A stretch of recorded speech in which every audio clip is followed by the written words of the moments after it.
Hello बच्चों, आज मैं आपको क्लास 10th इसका चैप्टर नंबर 10 है हमारे पास डीओई के सपोर्ट मटेरियल से कराऊंगी। चैप्टर का नाम हमारे पास सर्कल्स है। ये चैप्टर हम अपनी लास्ट क्लास में भी कर चुके हैं, कुछ क्वेश्चन इसके। ठीक है, आज हम क्वेश्चन नंबर 29 टू 32 या 31 ऐसी क्वेश्चन है, तो आज इसको हम पूरा कंप्लीट कर देंगे चैप्टर को। ठीक है ना, चलिए क्वेश्चन नंबर 29 देखते हैं। पहले लिखा है आपके पास यहाँ पर, in the given figure OP is equal to the diameter of the circle with centre O. Prove that triangle A B P is an equilateral triangle. ठीक है, हिंदी मीडियम वालों के लिए देखते हैं। आकृति में ओपी वृत्त के व्यास के बराबर है, जहां ओ वृत्त का केंद्र है। सिद्ध कीजिए कि त्रिभुज है ये। ठीक है, एंगल बना हुआ है, ये त्रिभुज है। त्रिभुज एपीबी एक समबाहु त्रिभुज है। ठीक है, सबसे पहली बात आप इसको यहाँ पर ना ज्वाइन कर लो। ये इंग्लिश मीडियम वालों की में तो ये फिगर ऐसी है, ज्वाइन करके ही आया है यहाँ। हिंदी मीडियम वालों की में नहीं है, तो इसलिए मैंने ज्वाइन कर दिया इसको। ठीक है, और ये आपके पास पी है। देखो आप क्वेश्चन समझते हैं। पहले क्वेश्चन में आपसे कह रहा है, जो ये आपको ओपी दे रखा है, ये किसके इक्वल है? जो आपकी डायामीटर होगी इसके इक्वल है। ठीक है, तो अगर मैं आपसे पूछूं कि डायामीटर होती कितनी है, तो डायामीटर होती है 2 इंटू में आर। व्यास यही तो होता है, दुगना होता है ना त्रिज्या का। तो इसका मतलब फिर मेरे पास ओपी कितनी होगी? तो 2r होगी। ठीक है, अब अगर मुझे आर का मान दिया है तो मैं रख लूंगी, नहीं दिया तो नहीं रखेंगे। तो मुझे इस क्वेश्चन में आर का मान नहीं दे रखा। मुझे ये प्रूफ करना है कि जो ये त्रिभुज बनना है ना मेरे पास ए बी पी ये वाला, मैं एक बार इसको डार्क कर देती हूँ। जो ये वाला त्रिभुज है, ठीक है, ये मेरा जो है ये समबाहु त्रिभुज है, मतलब इक्विलेटरल ट्राइंगल है। ये मुझे प्रूफ करना है। तो देखो इक्विलेटरल ट्राइंगल में आपको ये चीज पता है कि एक तो उसकी तीनों साइड्स इक्वल होती है, तीनों भुजा बराबर होती है, और तीनों जो एंगल होते हैं वो 60-60 डिग्री के होते हैं, है ना। उसका हर एक कोण 60 डिग्री का होता है। तो अगर मैं ये वाला कोण, ये वाला कोण और ये वाला कोण 60-60 डिग्री प्रूफ कर दूं, तो इसका मतलब ये मेरा इक्विलेटरल ट्राइंगल प्रूफ हो जाएगा, है ना। तो चलिए फिर हम वही करते हैं। ठीक है, तो मैंने यहाँ पर लेट कर लिया कि जो मेरी रेडियस है ना वो आर है, तो मैं यहाँ लिख देती हूँ कि let radius is equals to R. ठीक है, प्रूव आपको पता ही चल गया। ए बी पी आपको इक्विलेटरल ट्राइंगल प्रूव करना है। चलो यहाँ लिखते हैं, प्रूव करना है आपको triangle A B P is an equilateral triangle. ठीक है, ए बी पी क्या है? एक समबाहु त्रिभुज है, ये आपको सिद्ध करना है। अब देखते हैं अपना सॉल्यूशन, देखते हैं कैसे करने वाले हैं। सबसे पहली बात तो मुझको पता है जो ओ ए है ना वो लंब होगी ओपी पे। ठीक है, सॉरी ए पी पे होगी, क्योंकि जो मेरी ये स्पर्श रेखा है ए पी पे होगी। उसी तरीके से जो ओ बी है वो लंब होगी बी पी पे। ठीक है ना, देखो कैसे, जो ये ओ ए है ये लंब होगी ए पी पे। क्यों? क्योंकि ए पी जो है ये मेरी स्पर्श रेखा है, टेंजेंट है, और हमको पता है जो रेडियस होती है वो टेंजेंट पे परपेंडिकुलर होती है ना। उसी तरीके से जो ये ओबी है ये मेरी त्रिज्या है, और जो ये बीपी है ये मेरी स्पर्श रेखा है। तो हमको पता है जो त्रिज्या है वो स्पर्श रेखा पे लंब होती है। ऐसा कोई सी थ्योरम थी, है ना, वो थी मेरे पास थ्योरम 10.1। तो आपको यहाँ पूरी स्टेटमेंट लिखनी है। ठीक है, अब हम बात करते हैं सिर्फ इस वाले त्रिभुज की, ओबीपी की, इसकी। ठीक है, मैं इस वाली फिगर में इसको बनाती हूँ ताकि आपको पता चल जाए। इस त्रिभुज की बात कर रहे हैं हम, सिर्फ इसकी। ठीक है, तो त्रिभुज कौन सा त्रिभुज है? ये ओ बी पी। आप चाहो तो ना ओ ए पी भी ले सकते हो, दोनों में एक ही बात है। अब आपको पता है कि ये 90 डिग्री है ना, 90 डिग्री, ये भी 90 डिग्री है, तो आप कोई सा भी त्रिभुज ले सकते हो। मैं ये वाला ले रही हूँ। जब ये 90 डिग्री है तो उसके सामने वाला तो आपका क्या होता है? हाइपोटेन्यूज होता है ना। मैं यहाँ पर खुद से लेट कर लेती हूँ कि जो ये मेरा पी है ना ये थीटा है। ठीक है, तो मैंने पता है क्या किया, इसमें साइन थीटा लगा दिया। याद है आपको साइन कॉस टेन अनुपात क्या क्या थे? Sine cos tan cosec cot थे ना, ये सेक। तो उसमें हम एक चीज लिखते थे, पंडित बद्री प्रसाद हर हर बोले। याद आ रहा है आपको? ये हमने चैप्टर नंबर 8 टिग्नोमेट्री में किया है, चैप्टर नंबर 9 में भी किया है हमने ये। ठीक है, और मैंने आपको चैप्टर नंबर 8 में बोला था कि आपको हर चैप्टर में मिलेगा अब लगभग। तो देखिए फिर से ये आ गया हमारे पास, पंडित बद्री प्रसाद हर हर बोले। तो ये मेरे पास होता है साइन, ये होता है कॉस, और ये होता है टेन, है ना। तो साइन होता है मेरे पास पी अपॉन में एच। ठीक है, थीटा मुझको खैर यहाँ नहीं पता है, साइन थीटा मैंने ऐसे ही छोड़ दिया है। पी देखो ये मैंने थीटा माना है, ये आप अपनी आकृति में देखो ये, तो इसके सामने वाला मेरा पी होगा, इसका मतलब ओबी। और एच मैंने भी आपको बताया था 90 के सामने वाला ओपी। ठीक है, अब मैं अगर यहाँ पर साइन थीटा ऐसी रहने दूं, ओबी तो मेरे पास आर है, क्यों? क्योंकि ये तो वृत्त की त्रिज्या है ना, मैंने अभी ऊपर लिखा हुआ है देखो आर है, तो इसका मतलब ये आर आ गया। और ओपी मैंने स्टार्टिंग में लिख दिया था 2r है, क्योंकि हमारे को क्वेश्चन में बोला गया था कि जो ओपी है ना वो व्यास के बराबर है, डायमीटर के बराबर है ना। इस आर से इस आर को मैंने कट कर दिया, तो साइन थीटा आ गया मेरे पास 1/2। तो साइन थीटा 1/2 कब होता है? साइन 30 पे। तो देखो यहां से मैंने थीटा का मान निकाल लिया 30 डिग्री, ये वाला। तो जब ये 30 है तो फिर ये भी तो 30 होगा, होगा नहीं होगा, है ना। तो अब मैंने पता है क्या किया, उसी तरीके से यहां पर लिख दिया, similarly angle A P Q, फिर तो मेरा ये भी 30 डिग्री होगा, ठीक है ना। तो अब मेरे को ये तो पता चल गया कि जो ये पूरे वाला एंगल है मेरे पास 60 डिग्री है। तो एंगल ए पी बी कितना आ गया? एंगल ए पी क्यू, ठीक है। अच्छा ये ओ है तो इसको मैं ओ ही लिख देती हूँ, एक मिनट रुको, इसको ओ करते हैं फिर हम,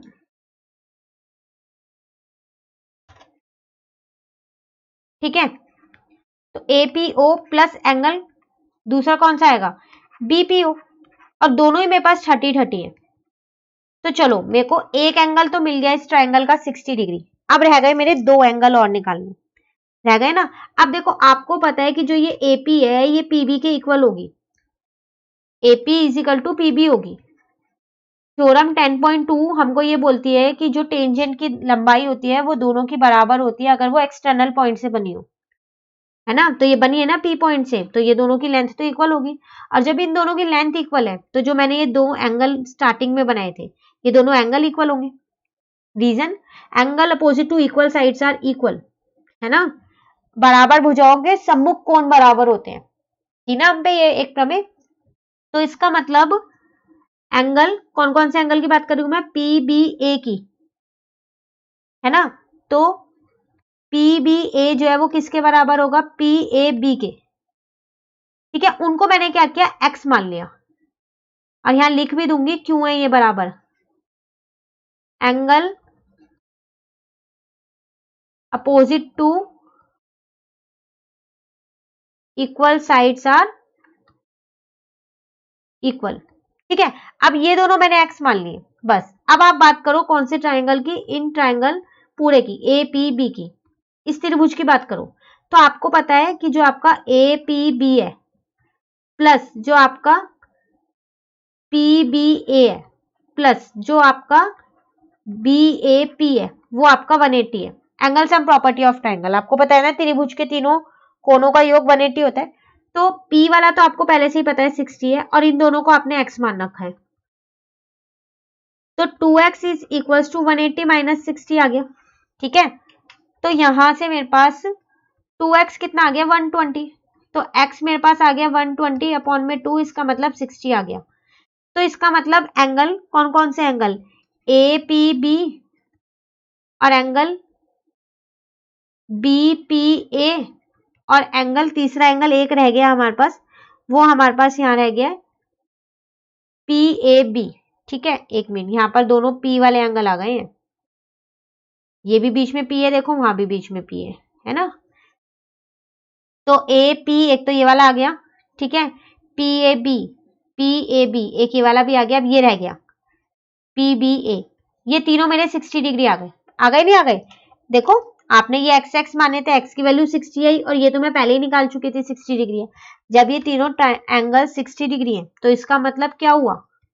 it means A B P is an equilateral triangle. तो ये क्या है मेरे पास? इक्विलेटरल ट्राइंगल है, ठीक है। तो हिंदी मीडियम वालों के लिए लिख देती हूँ लास्ट में, अतः त्रिभुज ए बी पी एक समबाहु त्रिभुज है।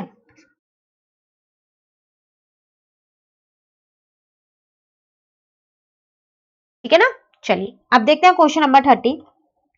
तो क्वेश्चन नंबर 30 आपके पास यहाँ पर, in the given figure find PC if A B is equal to 13, B C is equal to 7 and A D is equal to 15। ठीक है, आकृति में A B 13, B C 7, A D 15 है, तो पीसी की लंबाई ज्ञात कीजिए। देखो आप फिगर को यहाँ ध्यान से समझो, हम इसका आंसर ना पूरा फिगर में ही निकाल सकते हैं। कैसे? देखो आपको ए बी दे रखा है 13, तो कहाँ है आपका ए बी, ये रहा। तो पहले हम यहाँ लिख लेते हैं कि आपको यहाँ से यहाँ तक ये 13 सेंटीमीटर दे रखा है। ठीक है, बी सी ये आपको दे रखा है 7। जो जो दे रखा है ना मैं सिर्फ वो मेंशन कर लूं फिगर में। और ए डी मतलब यहां से लेकर यहां तक ये दे रखा है। ठीक है, आपको निकालना क्या है, आपको ये जो पीसी है ये फाइंड करना है। क्वेश्चन मार्क मैंने यहां बना दिया। ठीक है ना, अब आप एक चीज ध्यान से देखो कि आपके पास जो ये बिंदु है ये वृत्त के बाहर है, उसी तरीके से ये बिंदु है ये वृत्त के बाहर है, ये बिंदु है ये वृत्त के बाहर है। ठीक है, और जो ये वाली बिंदु है ये वृत्त के बाहर है नहीं है? और ये सब वृत्त पे स्पर्श रेखाएं बना रही है ना, तो इसका मतलब बी आर जो है ये छोटा सा इस बी एस के इक्वल होगा। ठीक है, गिवन और फाइंड आप सब इसमें लिखोगे, आपको ये तीन चीज गिवन है ये लिखोगे पहले और फाइंड लिखोगे, उसके बाद स्टार्ट करना आप। ठीक है, तो देखो बी आर जो है वो बी एस के इक्वल होगा। फिर तो आप कहोगे जो ए है ए आर जो है वो ए क्यू के इक्वल होगा, बिल्कुल होगा, ए आर जो है वो ए क्यू के इक्वल। उसी तरीके से फिर तो डी से भी दो स्पर्श रेखाएं, दो टेंजेंट बन रही है, डी क्यू और डीपी बन रही है ना, तो जो डी क्यू है वो डीपी के इक्वल होगा। फिर सी से भी दो स्पर्श रेखाएं बन रही है, जो सी एस है वो पीसी के इक्वल होगा, है ना। और ये सब होंगे क्यों ऐसे इक्वल, ये थ्योरम 10.2 है कि जो टेंजेंट की जो लेंथ होती है वो इक्वल होती है, स्पर्श रेखा की लंबाई जो है वो बराबर होती है। ठीक है, तो वो हम यहां लिख देते हैं। अब जब ये सब इक्वल इक्वल हैं तो इनका क्या यूज है यहाँ पर, तो देखो ये आपको 4 दे रखी है और ये आपको 90 दे रखा है और ये आपको 90 दे रखा है। आप सिर्फ पहले ना फिगर में अच्छे से समझो, बाकी सॉल्यूशन तो हम बाद में भी लिख ही लेंगे। अब आपको पता है जो ये ओपी है ये इस सीडी पे, ठीक है, या फिर मैं बोलूं इस पीडी पे लंब होगी। क्यों? क्योंकि ये थ्योरम 10.1 है कि जो मेरी रेडियस होती है वो टेंजेंट पे परपेंडिकुलर होती है ना। इसका मतलब ओपी जो है वो लंब है किस पे, हमारे पास सीडी की। तो मैं यहां लिख देती हूँ ये थ्योरम 10.1 से है, आपको पूरी स्टेटमेंट लिखनी है। तो इसका मतलब जो कोण आपके पास ओपीडी है ये वाला कोण ये 90 डिग्री है। अब जब एक चतुर्भुज के 3 कोण 90 डिग्री है तो फिर ये भी 90 डिग्री होगा, होगा नहीं होगा, ये भी 90 डिग्री है ना। उसी तरीके से आप यहां पर ऐसे भी कर सकते हो कि जो ये ओ क्यू है ये लंब होगा डी क्यू डी पे। थ्योरम 10.1 है पर ये आपको पहले से 90 यहां दे रखा है। ठीक है, तो इसमें आपको लिखने की कोई जरूरत नहीं है। तो जब ये 4 है तो इसका मतलब ओ क्यू 4 है, तो आपके पास ओपी भी 4 होगी, पीडी भी 4 होगी, ठीक है, डी क्यू भी 4 होगी, सब 4 सेंटीमीटर होगी। क्यों? क्योंकि इस चतुर्भुज के चारों कोण का योग, चारों कोण 90-90 डिग्री के, और जिसके चारों कोण 90-90 डिग्री के होते हैं, 90 डिग्री के, वो होता क्या है, वो मेरे पास स्क्वायर होता है और स्क्वायर की सारी साइड्स इक्वल होती हैं, है ना। तो आपको ये सब मिल गया, इसका मतलब ये आपको 4 मिल गया और ये आपको 4 मिल गया। अब आप ध्यान से देखो, आपको एडी दे रखा था 15, जिसमें से आपको क्यूडी मिल गया, तो क्या आप ए क्यू निकाल सकते हो, निकाल सकते हो ना आप ए क्यू। चलिए ए क्यू निकाल लेते हैं अब हम। तो एडी इज इक्वल टू, दो पार्ट्स में बताइए, A Q plus Q D. AD मुझको पहले से ही पता था, क्वेश्चन में 15 है, ए क्यू मुझे नहीं पता, क्यू डी मैंने अभी निकाला है 4, तो मैंने यहां से अपना ए क्यू निकाल दिया। 15 minus 4 is equal to 11 centimetre, तो ये मेरा आ गया 11 सेंटीमीटर। ठीक है, अब ए क्यू जो है वो तो बी आर के इक्वल है, ए क्यू जो है वो ए आर के इक्वल है, सॉरी ये रहा, है नहीं है। तो इसका मतलब मेरे पास तो A Q is equal to A R, ये दोनों तो मेरे पास 11 सेंटीमीटर आ गए ना। अब जो मेरा ए बी है वो फिर से दो पार्ट में बटा हुआ है। कौन कौन से दो पार्ट में बटा है, A R plus B R, है ना। ए बी मुझको पता है 13 है, ए आर मैंने अभी निकाला है 11 है, बी आर हाँ मुझे नहीं पता है, तो मैंने यहाँ बी आर निकाल दिया। 13 माइनस 11, तो वो मेरा कितना आ गया 2 सेंटीमीटर। तो इसका मतलब मेरे पास बी आर आ गया।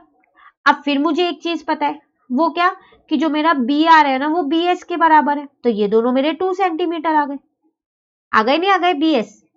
ठीक है, अब जो बी सी है फिर वो दो पार्ट में बटा हुआ है, वो बटा है बी एस और एस सी में। तो बीसी मेरे को पहले से ही गिवन है, क्वेश्चन में 7 है, बीएस मैंने अभी 2 निकाला है, तो यहां से मैंने अपना एससी निकाल लिया, 7 माइनस 2 5 सेंटीमीटर।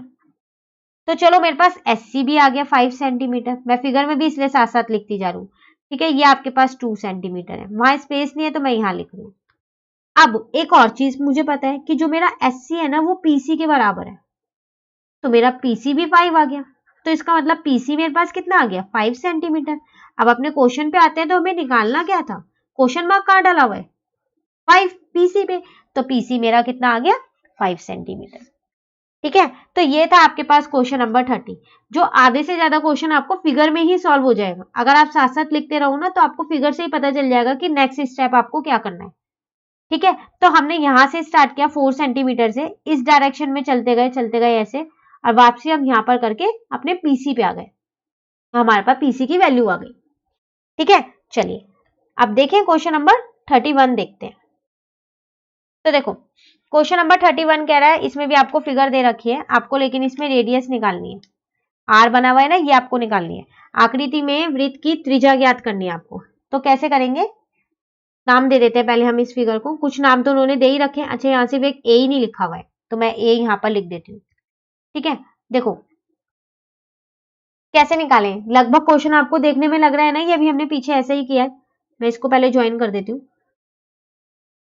ठीक है ना, कैसे करेंगे, देखो आपको यहाँ पर अब ये सारी चीजें पता है कि जो बी एस है वो बी आर के बराबर है, आपको दे रखा है इस बार ये 5 सेंटीमीटर है, आपको इस बार टेंजेंट नहीं निकालनी है, पहले से दे रखे हैं उन्होंने टेंजेंट्स।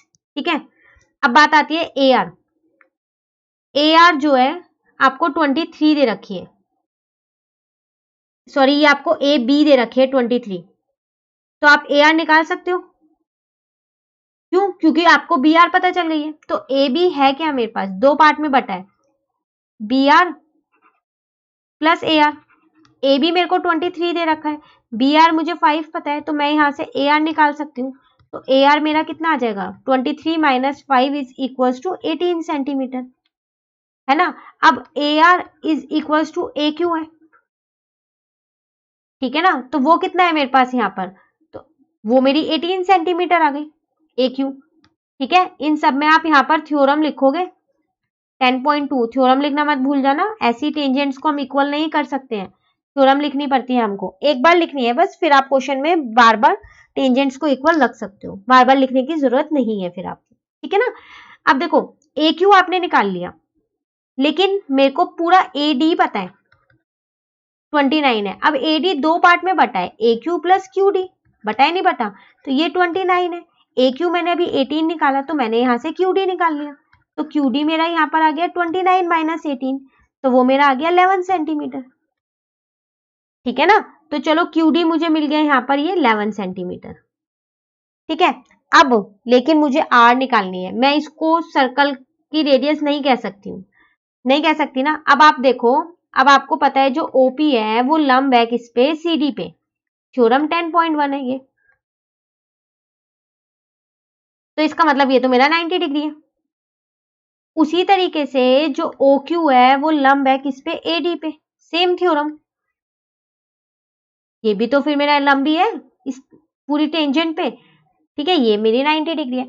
अब जब एक चतुर्भुज में, एक क्वाड्रिलेटरल में तीन एंगल 90 डिग्री के हैं, तो फिर फोर्थ वाला भी तो 90 डिग्री का होगा, क्योंकि चारों एंगल का सम जो है वो 360 होता है, तो जब तीनों 90 है, बाकी 90 तो बचा, तो वो फोर्थ वाला भी 90 डिग्री है, तो इसका मतलब ओ पी डी क्यू, एक मिनट में यहां पहले डी लिखती हूँ,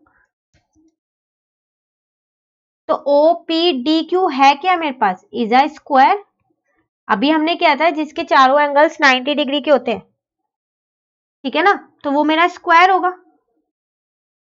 ठीक है, तो इसका मतलब ये मेरा स्क्वायर है, और आप इसको रेक्टेंगल भी तो कह सकते हो, रेक्टेंगल के भी तो चारों एंगल 90 डिग्री होते हैं, लेकिन आप यहां देखो कि जो ये आर है, तो ये भी मेरी आर ही है ना, और जिसकी एडजेसेंट साइड्स इक्वल होती है, एक के बाद एक वाली, वो मेरा स्क्वायर होता है, रेक्टेंगल नहीं होता। रेक्टेंगल की तो अपोजिट साइड्स इक्वल होती है ना, मतलब ये वाली और ये वाली इक्वल होनी चाहिए थी तो रेक्टेंगल होता। लेकिन एडजेसेंट साइड एक के बाद एक वाली इक्वल होता है, वो मेरा क्या होता है, स्क्वायर होता है। तो आप खाली ये 90 डिग्री से नहीं कह सकते हो कि आपका वो स्क्वायर बन गया। रेक्टेंगल के भी सारे एंगल 90 डिग्री के ही होते हैं, ठीक है। तो ये मेरा क्या है, स्क्वायर है। अब जब मेरा ये स्क्वायर है तो इसकी तो सारी साइड्स इक्वल होती हैं, तो ओ क्यू जो है वो क्यू डी के इक्वल होगा, और वही डीपी के इक्वल होगा, ठीक है, और वही पीओ के इक्वल होगा, सब इक्वल है। और क्यू डी है कितना, 11, मैंने निकाला था यहाँ पर 11 सेंटीमीटर। तो इसका मतलब मेरी रेडियस कितनी आ गई यहाँ पर, तो मेरी त्रिज्या यहाँ पर आ गई 11 सेंटीमीटर, ठीक है। तो ये था आपके पास क्वेश्चन नंबर 31। थोड़ा बहुत क्वेश्चन नंबर 30 की तरह था, पर यहाँ आपको आर खुद से निकालनी थी, वहां दी हुई थी, ठीक है। चलिए, तो इस चैप्टर का लास्ट क्वेश्चन पे आ गए हैं हम, क्वेश्चन नंबर 32 पे। देखो क्वेश्चन यहाँ पर है, in the given figure P Q is the tangent and P B is the diameter, find the value of X and Y. कह रहा है आपको ये फिगर दे रखी है जिसमें पी क्यू टेंजेंट है और पी बी जो है वो आपकी डायमीटर है। दिख रहा है आपको, ये आपकी टेंजेंट है, पी बी आपकी डायमीटर है। एक्स और वाई की वैल्यू आपको निकालनी है, ठीक है। आकृति में पी क्यू वृत्त की स्पर्श रेखा है तथा पी बी व्यास है, एक्स और वाई का मान ज्ञात कीजिए। देखो हिंदी मीडियम वालों की में ना ये फिगर थोड़ी सी इनकम्प्लीट है, ठीक है, तो और थोड़ी सी गलत सी भी बनी हुई है, ये ऐसे है आपके पास ये फिगर, ठीक है ना। तो आप इससे करना क्वेश्चन अपना, जो आपको इंग्लिश मीडियम में जो फिगर बनी हुई है उससे करना, क्योंकि आपकी बुक में जो फिगर दिया है ना उसमें एक्स और वाई भी नहीं दे रखा, ठीक है। तो हम इससे करते हैं, ऊपर वाली फिगर से एक्स और वाई का मान निकालना है। आपको ये स्पर्श रेखा दे रखी है और ये क्या दे रखा है, व्यास दे रखा है। कैसे निकालें एक्स और वाई का मान, सबसे पहले ना इनमें मैं कुछ एंगल्स को लेट कर लेती हूँ। इसको मैंने 1 लेट किया है, ठीक है। ये पूरा वाला एंगल जो है यहां से यहां तक का, ये इसको मैंने 2 लेट किया है, ठीक है। ये तो मुझे 35 दे रखा है, बाकी सब मुझे दे ही रखे हैं, ठीक है। तो मैं यहाँ लिख देती हूँ कि मैंने क्या लेट किया है। 32 क्वेश्चन है ये हमारे पास। Let angle P A B is equal to angle 1, ठीक है। और ये वाला एंगल ले लेती हूँ, ओ पी क्यू इज कितना होगा, ये 90 डिग्री होगा, ठीक है। इसको मैंने एंगल 2 मान लिया है। चलिए, तो शुरू करते हैं। देखो सबसे पहले आप ए बी सी इस वाले ट्रायंगल में आ जाओ, ट्रायंगल ए बी पी में, सी नहीं है पी है, ठीक है। इसमें देखो जो एंगल 1 है ना वो 90 डिग्री का होगा। क्यों, angle in semi circle, angle in semi circle कितना होता है, 90 डिग्री, ठीक है। अब आपको पता है कि जो एंगल 1 है प्लस एंगल वाई प्लस 35, इन तीनों का योग जो है वो 180 होगा। Angle sum property of triangle, angle 1 90 पता है, वाई तो पता ही नहीं है, 35 पता है, इज इक्वल्स टू 180।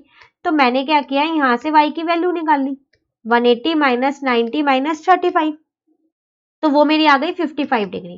तो चलो वाई तो मुझे मिल गया, 55 आ गया, बस एक एक्स निकालना मेरा रह गया है अब, है ना। एक्स ये वाला है, यही वाला है ना। अब आप देखो जो एंगल 2 है वो तो आपका 90 डिग्री होगा। क्यों होगा 90 डिग्री, क्योंकि जो आपका ये ओपी है ये लंब होगा पीक्यू पे। थ्योरम 10.1, त्रिज्या जो है वो स्पर्श रेखा पे लंब होती है, ठीक है। तो अब आप त्रिभुज की बात करो अपने पीओ क्यू की, तो आपको पता है angle 2 plus X plus Y जो है वो आपका 180 डिग्री होगा, है ना। तो ये 90 डिग्री है, एक्स तो हमें पता ही नहीं है, वाई अभी हमने ऊपर निकाला है 55 डिग्री निकाला है ना। तो यहां से हम एक्स की वैल्यू निकाल लेते हैं फिर, 180 माइनस 90 माइनस 55, ठीक है। तो जब आप माइनस करोगे तो एक्स आ गया 35। फाइनली आपका आंसर कितना आया, वाई आपके पास आया 55 डिग्री और एक्स आपके पास कितना आया 35 डिग्री, ठीक है ना। तो ये रहा आपका आंसर, आपको इन्हीं दोनों का मान निकालना था, ठीक है। तो इसी के साथ हमारे क्वेश्चन नंबर 32 भी कंप्लीट होता है और ये चैप्टर नंबर 10 भी कंप्लीट होता है सपोर्ट मटेरियल से, ठीक है। अब नेक्स्ट क्लास में हम अपना नेक्स्ट चैप्टर शुरू करेंगे, ठीक है ना। तो अगर आपको ये वीडियो अच्छी लगी तो आप इसे लाइक जरूर कीजिएगा और मेरे चैनल को सब्सक्राइब कीजिएगा। Thank you.